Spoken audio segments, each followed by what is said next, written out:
नमस्कार। Education plus academy पर आपका स्वागत है।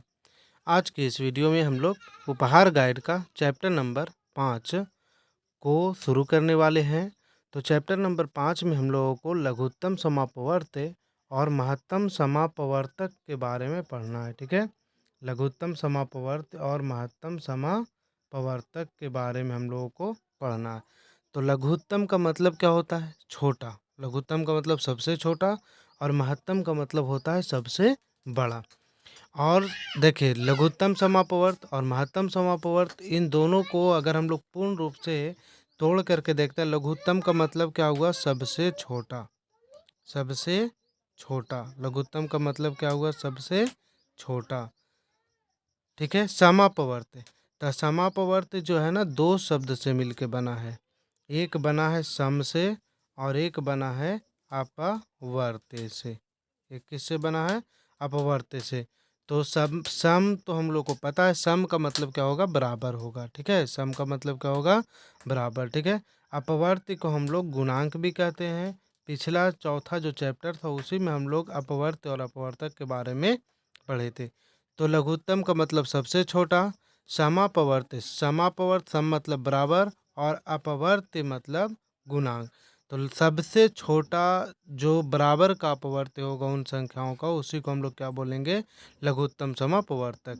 जैसे हम एक एग्जाम्पल लेते हैं, मान लेते हैं 12 का, 16 का और 18 का अपवर्त्य हम लोग निकालते हैं। अपवर्त्य का मतलब होता है गुणांक।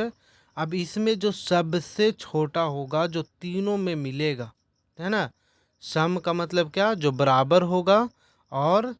और अपवर्त्य का मतलब क्या? जो मतलब इन संख्याओं से क्या होगा? विभाजित होगा, इनका गुणांक होगा।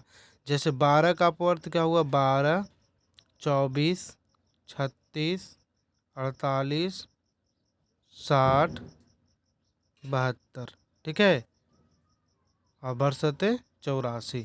तो ये हम लोग लिख लिए क्या? अपवर्त्य के बारे में। इसका अपवर्त्य लिख लिए, गुणांक लिख लिए।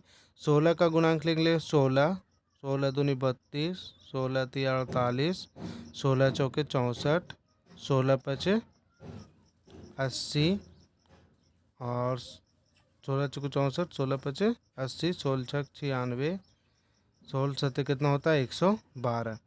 18 का, 18, 18 दूनी 36, 18 तिया 54,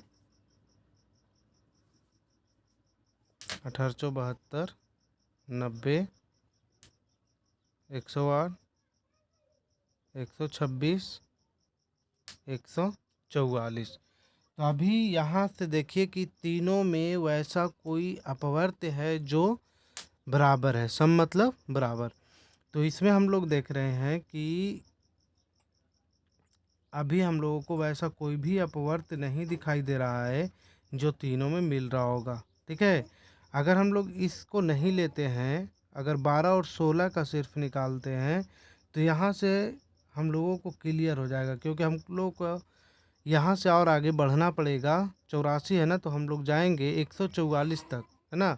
इसमें भी 144 जाएंगे, इसमें भी 144 जाएंगे, तो फिर ये वाला 144 इन तीनों में मिलेगा। ठीक है। तो हम लोग यहाँ एक छोटा सा क्वेश्चन से ही समझ लेंगे। जैसे 12 का और 16 का एलसीएम निकालना है, तो देखिए इन सब में छोटा अपवर्त्य जो दोनों में होगा, जो बराबर होगा, इन सब में सबसे छोटा अपवर्त्य जो दोनों में होगा और बराबर होगा, तो देखिए 48, है ना। सबसे छोटा अपवर्त्य जो बराबर है 12, 24, 36, 48, तो 48 इसमें है और 48 इसमें भी है, तो दोनों में सबसे छोटा है कि नहीं। जबकि और भी संख्या आगे जाएंगे तो हम लोगों को इन दोनों के बराबर में मिलेगा नहीं, इन दोनों के बराबर में अगला जो हम लोगों को मिलेगा वो मिलेगा 96। ठीक है, इन दोनों में कौन सी संख्या मिलेगी हम लोगों को? 96 मिलेगी। तो लघुत्तम समापवर्त्य का मतलब है कि सबसे छोटा अपवर्त्य जो दोनों संख्याओं में हो, जो तीनों में हो, या चार संख्या में निकालेंगे तो चारों संख्याओं में होनी चाहिए, है ना। तो ये हो गया लघुत्तम समापवर्त्य। महत्तम समापवर्तक, महत्तम का मतलब होता है सबसे बड़ा। महत्तम का मतलब क्या होता है? सबसे बड़ा। और सम का मतलब, सम और अपवर्तक, है ना, सम और अपवर्तक से ये बना हुआ है। तो सम का मतलब क्या होगा, बराबर कहेंगे। ठीक है, सम का मतलब क्या कहेंगे हम लोग, बराबर। और अपवर्तक जो होता है, अपवर्तक को हम लोग क्या बोलते हैं, जो संख्याओं को क्या करता है, विभाजित कर देता है ना। अपवर्तक का मतलब क्या होता है, जो संख्याओं को विभाजित कर देता है। जैसे मान लेते हैं कि 8 ले लेते हैं, और छोटी छोटा एग्जाम्पल ले लेते हैं, 8 और क्या लेते हैं, 12। अब इसमें से जो सबसे बड़ा अपवर्तक होगा, जो सबसे बड़ा क्या होगा, अपवर्तक होगा, वही इसका आंसर होगा। तो 8 का अपवर्तक क्या होता है, अपवर्तक का मतलब समझिए गुणनखंड। अपवर्तक का मतलब क्या समझेंगे हम लोग, गुणनखंड। गुणनखंड तो आपको समझ में आ रहा होगा कि जिस जिस को संख्याएं काट देती है वो उसका गुणनखंड कहलाती है। जैसे 8 है, 1 से डिवाइड होगा, 2 से डिवाइड होगा, 4 से डिवाइड होगा और 8 से डिवाइड होगा। 12 1 से डिवाइड होगा, 2 से डिवाइड होगा, 3 से डिवाइड होगा, 4 से डिवाइड होगा और 12 से डिवाइड होगा। अब यहाँ से हम लोगों को ये देखना है कि इसके गुणनखंड में, इसके गुणनखंड में कौन सा ऐसा गुणनखंड है, कौन सा ऐसा अपवर्तक है जो दोनों में है और सबसे बड़ा है। यहाँ 1 भी दिखाई दे रहा है, 2 भी दिखाई दे रहा है, और कौन दिखाई दे रहा है, 4। तो इन सब में बड़ा कौन हुआ, 4। तो यही हमारा क्या हो जाएगा, इसका मासा आ जाएगा। ठीक है, इन तीनों संख्याओं में भी हम लोग एलसीएम निकाल सकते थे। ठीक है, यहाँ हम लोग 2 संख्याओं में मासा निकाल लिए। तो यहाँ अगर हम लोग जाते हैं ना, तो 144 इसका मासा एलसीएम आता। तो 144 तक हम लोगों को जाना पड़ता। तो सबसे छोटा जो अपवर्त, जब से छोटा जो अपवर्त है या जो गुणांक है, वो 144 होगा, जो इन तीनों संख्याओं में मिलेगा। ठीक है, तो इस तरह से हम लोग लघुत्तम समापवर्त और महत्तम समापवर्तक, है ना, को निकाल सकते हैं। लेकिन हम लोग निकालते नहीं हैं इस तरीके से। ठीक है, हम लोग इस तरीके से निकालते नहीं हैं। अब आते हैं हम लोग उपहार गाइड का जो प्रश्नावली दिया गया है, उसमें बाकी जो भी प्रश्न होंगे लघुत्तम समापवर्त और महत्तम समापवर्त के, उन्हें हम एक्सरसाइज के माध्यम से ही सॉल्व करेंगे।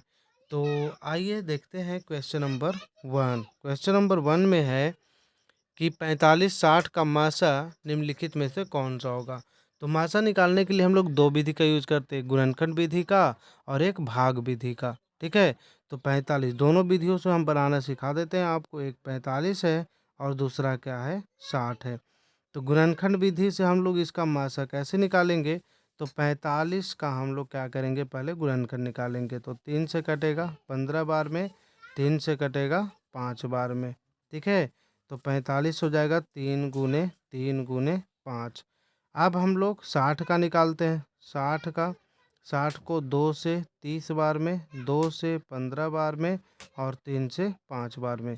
मतलब 2 गुना 3 और गुना में कितना, 5। 2 गुना 3 और गुना में कितना, 5।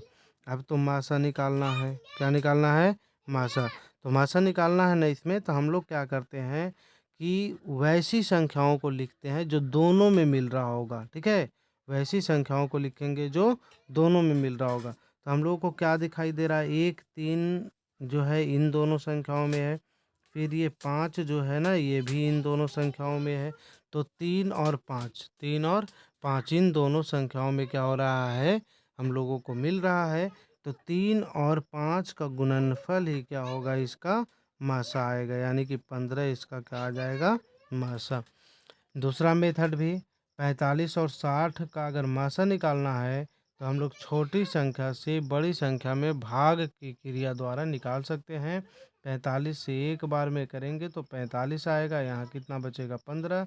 अब इस 15 से फिर भाग लगाएंगे किस में, यहाँ का जो भाजक था यानी कि 45 में। तो 15 तिया कितना हो जाएगा, 45, ये कट गया।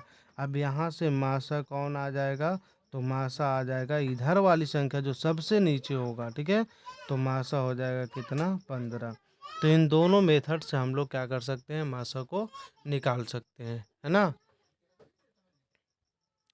आइए देखते हैं क्वेश्चन नंबर 2। क्वेश्चन नंबर 2 है 16 और 24 का मासा निम्नलिखित में से कौन सा है। तो देखिए 16 और 24 का मासा निकालना है। ठीक है, तो 16 और 24 का मासा निकालने के लिए ना हम लोग डायरेक्ट ऑप्शन से भी सॉल्व कर सकते हैं। ऑप्शन से कैसे सॉल्व कर सकते हैं, जैसे ऑप्शन में दिया गया है क्या 9, 8, 6 और 16, 9, 8, 6 और 16 वैसा संख्या ढूंढिए जो किसको 16 और 24 का निकालना था ना, 16 और 24 का। तो इसमें वैसा संख्या हम लोग ढूंढेंगे जो क्या करेगा, इस संख्या और इस संख्या दोनों को काट देगा और सबसे बड़ा होगा। ठीक है, 16 से अगर 9 से डिवाइड करते हैं इसको तो ये नहीं कटेगा, ख़त्म हो गया। 8 से डिवाइड करते हैं तो कट जा रहा है, और 8 से डिवाइड करते हैं तो ये भी कट जा रहा है। 6 से डिवाइड करेंगे तो ये एक ऑप्शन हमारा हो सकता है। 6 से अगर इसको डिवाइड करेंगे तो ये नहीं होगा, और 16 से ये डिवाइड होगा लेकिन 16 से ये डिवाइड नहीं होगा, यानी कि मासा हमारा कौन हो जाएगा, 8। तो मासा अगर हम लोग को निकालना है तो डायरेक्ट ऑप्शन से भाग दे करके हम लोग चेक कर सकते हैं, और जिससे ये दोनों ऑप्शन कटेगा। लेकिन हो सकता है कि दो संख्याओं से कटे, तो उन दोनों संख्याओं में जो बड़ा होगा वही इसका क्या हो जाएगा, मासा हो जाएगा। तो मासा इसका कितना हो गया, 8 हो गया। और नहीं तो 16 और 24 का मासा गुणनखंड से निकालना है, तो 16 का हम लोग क्या करेंगे, गुणनखंड निकालेंगे। 2 8 16, 2 से 4, फिर 2 से 2, यानी कि 16 बराबर हो जाएगा 2 गुने 2 गुने 2 गुने 2। फिर किसका निकालना था, 24 का। 24 का तो 2 से निकालेंगे तो 12, 2 से निकालेंगे तो 6, 2 से निकालेंगे तो 3, यानी कि 24 बराबर हो जाएगा 2 गुने 2 गुने 2 गुने 3। अब मासा निकालने के लिए तो हम लोगों को पता है कि क्या करना पड़ता है। तो मासा निकालने के लिए हम लोगों को इन दोनों संख्याओं में जो मिलेगा उसी को, देखिए ये मिल रहा है, ये मिल रहा है और ये मिल रहा है, तो 2 गुने 2 गुने 2 ही इसका क्या आएगा आंसर। ये तो नहीं मिल रहा है, तो 2 दूनी 4 और 4 दूनी 8 इसका मासा आ गया। देखिए यहाँ से भी 8 निकाल करके लाए थे, यहाँ से भी 8 निकल करके आ गया। ठीक है, तो इस प्रकार से हम लोग मासा निकाल सकते हैं। क्वेश्चन नंबर 3, 25, 75 और 100 का मासा निकालना है। ठीक है, तो ऑप्शन से भी हम लोग निकाल सकते हैं, ऑप्शन से ही हम लोग इसको बना लेते हैं। ऑप्शन में देखिए कौन कौन सा है। अच्छा, निकालना है हम लोगों को किसका किसका, 25 का, 75 का और 100 का। 25 का, 75 का और 100 का। तो 25 का, 75 का और 100 का मासा निकालना है। ऑप्शन में दिया गया है 25, 75, 100, 25, 75, 100 और कितना दिया गया है, 50। अब इससे हम लोग क्या करेंगे, इन तीनों संख्याओं को भाग देंगे। ठीक है, तो जिस संख्या से ये तीनों संख्याएं डिवाइड हो जाएगी वही इसका मासा होगा। लेकिन हो सकता है कि दो संख्याओं से डिवाइड हो, तो जब दो संख्याओं से डिवाइड होगा तो हम लोग क्या करेंगे कि उनमें बड़ी संख्या को लेंगे। एक बात और भी याद रखिए कि मासा जो है कभी भी इन संख्याओं से बड़ा नहीं होगा, है ना, इन संख्याओं से बड़ा नहीं होगा। इन दोनों संख्याओं में किसी छोटी संख्या के बराबर हो सकता है, तो छोटी संख्या से भी बड़ा मासा नहीं होता है। तो देखिए यहाँ से इन दो में सब में छोटी कौन है, इन सब में छोटी कौन है, 25। इन सब में छोटी कौन है, 25। तो और यहाँ ऑप्शन क्या है, 75 है, तो 75 तो होगा नहीं, 100 भी नहीं होगा। ठीक है, और 50 भी नहीं होगा, है ना। क्यों नहीं होगा, क्योंकि यहाँ जो भी संख्याएं दी गई है उससे मासा जो है ना, इसमें से छोटी संख्या जो है उसके बराबर हो सकता है या फिर उससे छोटा हो सकता है। छोटी संख्या से बड़ा मासा कभी नहीं हो सकता। तो देख रहे हैं कि छोटी संख्या से ये बड़ा, ये बड़ा और ये बड़ा है ना। तो ऐसे ही तीनों ऑप्शन कट गए। या फिर 25 से इसको भाग देंगे, इसको भाग देंगे तो डिवाइड हो रहा है, 75 से ये डिवाइड ही नहीं होगा, 100 से ये डिवाइड ही नहीं होगा और 50 से ये डिवाइड ही नहीं होगा। तो ऐसे भी ये ऑप्शन क्या हो जाएगा, ख़त्म। बाकी आप भाग विधि का यूज कर सकते हैं। आइए देखते हैं क्वेश्चन नंबर 4। भाग विधि या गुणनखंड विधि किसी से भी आप बना सकते हैं।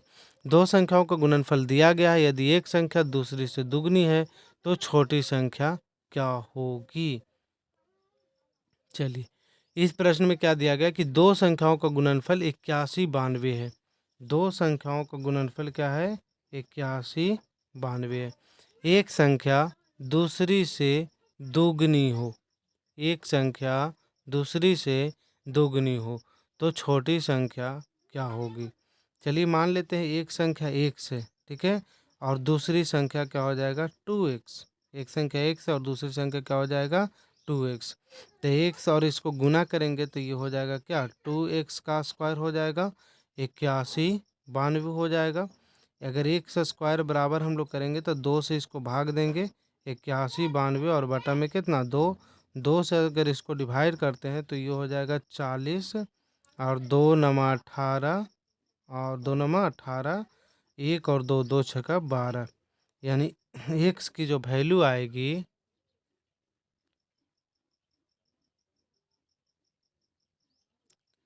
चलिए एक्स की जो वैल्यू आएगी वो देखिए, इधर स्क्वायर है तो इधर ले जाएंगे ना इसको, तो 40 96 क्या हो जाएगा इसका रूट चढ़ जाएगा। ठीक है, तो 40 96 का रूट चढ़ेगा तो हम लोग क्या करेंगे, 40 96 का वर्गमूल निकालेंगे।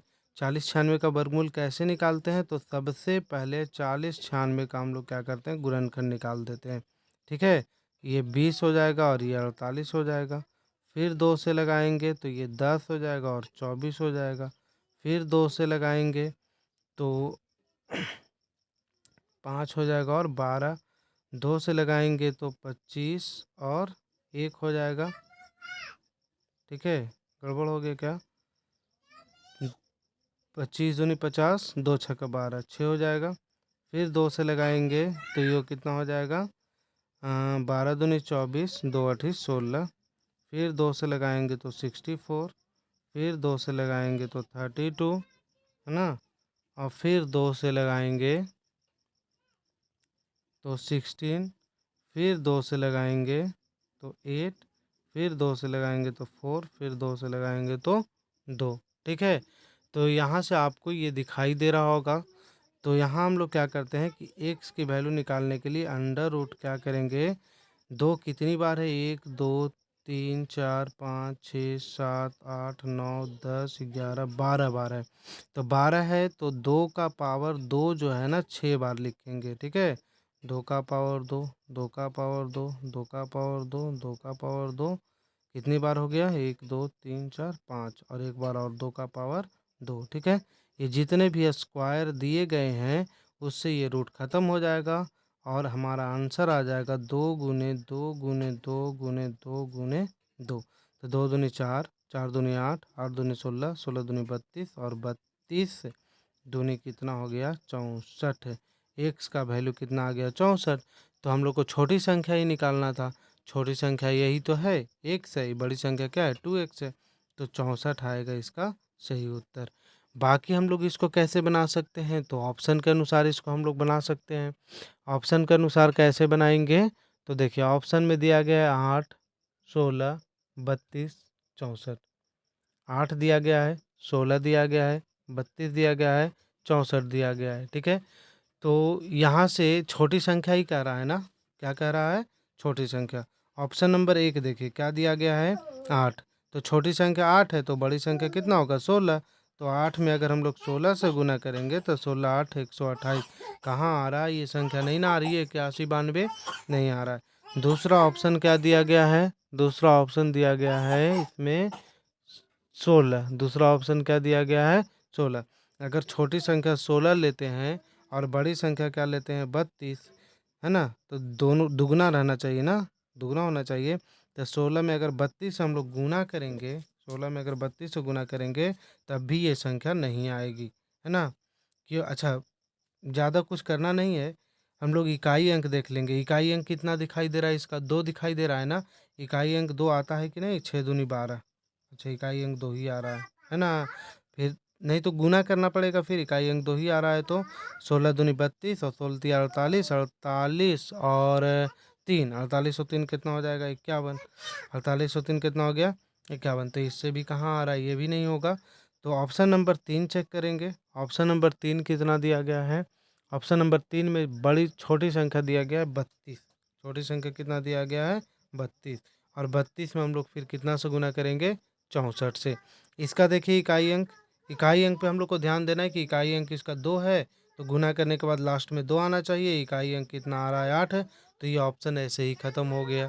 ठीक है, और ऑप्शन नंबर हम लोग तीन, तीन ऑप्शन नहीं हुआ तो ऑप्शन नंबर क्या हो जाएगा हम लोगों का 4 ही सही होगा। ठीक है, लेकिन अगर यहाँ बड़ी संख्या देता, अगर यहाँ क्या देता बड़ी संख्या, तो हम लोग इसको कैसे चेक करते, तो बड़ी संख्या जैसे मान लेते 8 दिया है ना, बड़ी संख्या क्या दिया 8, तो इसका आधा कर लेते। तो 8 का आधा कितना हो गया 4। तो 8 में अब 4 से गुना करेंगे तो कितना आएगा 32। तो कहाँ मिल रहा है, नहीं मिल रहा है।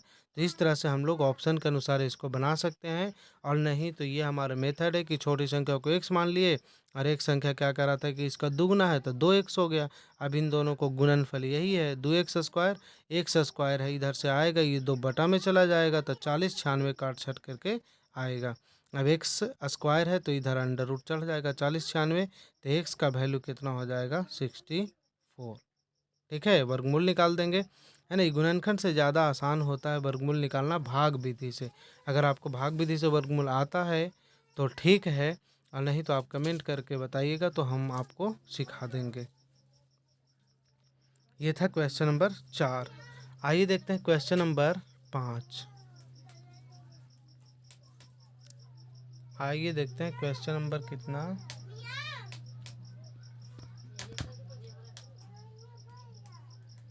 5। क्वेश्चन नंबर 5 में दिया गया है 3 घंटियाँ प्रत्येक बार 12, 15 और 18 सेकंड के पश्चात क्रमशः बजती है ना। 12 सेकंड, 15 सेकंड और 18 सेकंड, 12 सेकंड, 15 सेकंड और 18 सेकंड के बाद क्या करती है, बजती है। यदि वे पहली बार 8:35 बजे प्रातः एक साथ बजी थी तो अगली बार वे कितने बजे एक साथ बजेगी।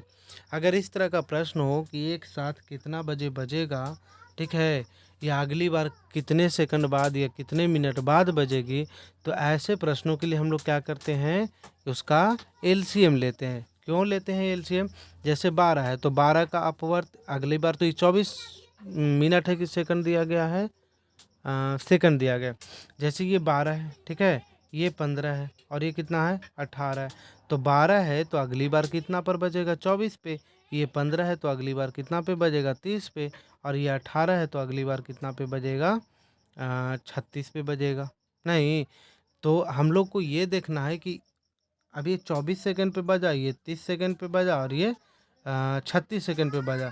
तो मिल तो नहीं ना रहा है हम लोगों को ये कि तीनों एक साथ थोड़े बज रहा है। ये 24 सेकंड पे बज रहा है, फिर ये 6 सेकंड बाद ये बजेगा, फिर ये कितना, तो 36 सेकंड है ना, इसके 6 सेकंड बाद यहाँ बजेगा। तो ये हम लोगों को मिल नहीं रहा है। ठीक है, तो 12, 15 और 18। तो अगली जैसे अगला बार कब बजेगा, तो 12 तिया 36, 15 तिया 45 और 18 तिया कितना 54। ये भी एक साथ नहीं है, ये 36 सेकंड है, ये 45 है, ये 54 है। अगली बार कब बजेगा, तो 12 तिया 36 हो गया, बरसों 48, 15 तिया बरसों 48 हो गया ना, 15 चौके कितना 60 है और 18 चौके कितना हो गया 72। तो इस तरह से हम लोग ये देखेंगे कि अगली बार ये कब बजेगा। ठीक है, तो अगली बार कब बजेगा तो उसका हम लोग क्या करते हैं, एलसीएम निकालते हैं। ये मैं आपको सिर्फ ऐसे समझा रहा था कि ऐसे करके हम लोग समझ सकते हैं कि एलसीएम आखिर क्यों निकालते हैं। ठीक है, तो एलसीएम क्यों निकालेंगे तो आपको समझ में आ गया होगा, क्योंकि 24 पे बजेगा, 26 36 पे बजेगा, फिर 48 पे बजेगा, फिर अगली बार 60 पे, फिर अगली बार 72 पे। तो ऐसे करके ये आगे बढ़ता जाएगा। और जैसे मान लेते हैं कि 15 18 का एलसीएम कितना आता है, तो 15 18 का एलसीएम निकाल लेते हैं भाग विधि से। ये 12 हो गया, ये 15 हो गया और ये क्या हो जाएगा 18। 2 से डिवाइड करेंगे इसको 6 बार में, 2 से डिवाइड करेंगे इसको, ये नहीं होगा डिवाइड, 2 से डिवाइड करेंगे इसको 9 बार में। अब कितना से डिवाइड करेंगे, 3 से 2 बार में, 3 से 5 बार में और 3 से 3 बार में। अब तो कोई भी संख्या डिवाइड नहीं होगी, तो 2 गुने 3 गुने 2 गुने 5 गुने 3, तो 2 तिहाई 6 और 6 दहा के 60, 60 तिया 180। यानी कि अगर ऐसे करते करते हम लोग 180 में इसका पहुँचते, 180 में इसका पहुँचते और 180 में इसका पहुँचते, तब ये हम लोगों को मिलता कि अगली बार ये 180 सेकंड पे बजेगा, है ना। तो 180 पे बजेगा, ठीक है। अगली बार एक साथ कब बजेगा, 180 सेकंड पर अगली बार एक साथ कितने पर बजेगा, 180 सेकंड पर बजेगी। ठीक है, तो 180 सेकंड का मतलब हुआ कितना मिनट, तो 180 को 3 से 180 को 60 से भाग दे देंगे तो कितना आ जाएगा 3 मिनट पे बजेगा। अगली बार कितना मिनट पे बजेगा, 3 मिनट पे। ठीक है, अगली बार कितना मिनट पे बजेगा, 3 मिनट पे बजेगी। ठीक है, तो 30 मिनट लिख दिए ना, 3 मिनट होगा। तो बजा था कितना बजे? बजा था यहाँ से 8:35 बजे बजा था, ठीक है, 8:35 बजे। तो अगली बार बजेगा 8:35 और 3 मिनट है तो इधर जोड़ेंगे, यानी कि 8:38 पे अगली बार ये घड़ी क्या होगी? बजेगी। ठीक है, तो ये था क्वेश्चन नंबर 5। अगला है क्वेश्चन नंबर 6। 30, 36 तथा 90 के लसा तथा मासा में क्या अंतर है? 30, 36 तथा 90 के लसा और मासा के बीच क्या अंतर होगा? ठीक है, आइए देखते हैं क्वेश्चन नंबर 6। यहाँ से दिया गया है 30, 36, 30, 36,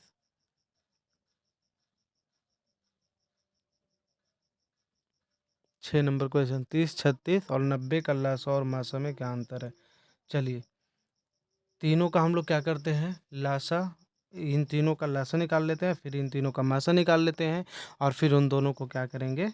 घटा देंगे। तो ये जो संख्या है 30, इसका अगर हम लोग गुणनखंड तोड़ेंगे, जैसे ऐसे तोड़ेंगे गुणनखंड, 30 से 2 बार में 15, फिर 3 से 5 बार में, ठीक है, तो आएगा 2 गुने 3 और गुना में कितना आएगा? 5 आएगा।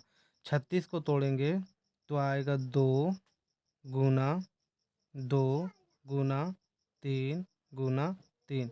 अगर 90 का तोड़ेंगे तो 2 गुना 3 गुना 3 गुना कितना आएगा? 5।